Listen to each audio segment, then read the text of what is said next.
the dildos, is my point, to David Wayne, role models, Wanderlust, directing Jennifer Aniston. Right. I'm putting dildos in that movie too, but and then creating Children's Hospital. Michael Showalter, The Big Sick. He directed The Big Sick. He directed Sally Field. Yes. The dildo guy. Yeah, I wasn't. He didn't put me in the Big Sick. He didn't put me in the Sally Field movie. You just judge your friends by which movies they put you in. Well, I'm in show business. What else am I going to judge them by? Here's what's blown me away. Yeah. Backstage, Rather's in the house. Yeah, Rather. I was talking history with Dan Rather, Yeah. peppering him with questions about the last 50 years of presidents and what have you. He knows them all. Yeah. And I'm just sitting there like this, spellbound, listening to Dan Rather, and like, oh, you got to go up on the show. I'm like, fuck you. I'm talking to Dan Rather. You should talk to him. Yeah, that's the plan. I'm gonna try to make that happen.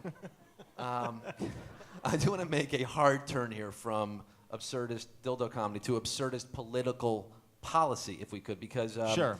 Michael, you recently started a new national conversation over guns in America, and specifically, we've been talking about guns for a while, but specifically what the root of the problem is, which you argued first in a series of tweets, as all good things start. Always. Into a New York Times op-ed piece which went viral, "The boys are not all right." And you basically make the case that, mental health, all these things, it stems from the way we're raising boys in America today, and the idea of masculinity needs to be changed. Is that? Yes. Yes. I'm going to yes and you. Yes and me. Please, expound. The conversation that I'm participating in, and I don't feel like I started it by any means, but for whatever reason it caught on just in this moment, is not so much that there's anything wrong with the way we're raising boys, or there's anything inherently wrong with being a boy, or there's anything inherently wrong with masculinity. My argument is fairly simple, that the last 50 years have redefined what it means to be a woman in the culture because of feminism, and I mean that in a good way. I mean it in the most positive way imaginable.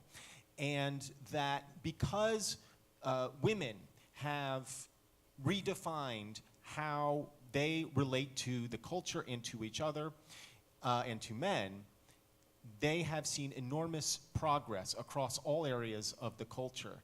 And women are now outperforming men in pretty much every measurable way, other than literally the wage gap, which remains pernicious. Thank you. As a result of that, and as a result of larger forces, and I don't mean Jews. I mean sort of global forces. Globalist forces. Globalist forces. 3 parentheses. No, men have not kept up. Men have not had a kind of commensurate discussion about their own role in the culture. And as a result, men are feeling unmoored and adrift in society. And when men feel unmoored and adrift, traditionally they essentially have two reactions, or two possible reactions which comport with masculinity: withdrawal and rage. And I'm saying we need to redefine masculinity. We need to expand it, I should say, even more than redefine it, so that men are able to be their fuller human selves. Not that they're feminizing themselves, but they're actually giving voice to their fuller masculine selves. That's the conversation I'm trying to start. It's a hard conversation to have.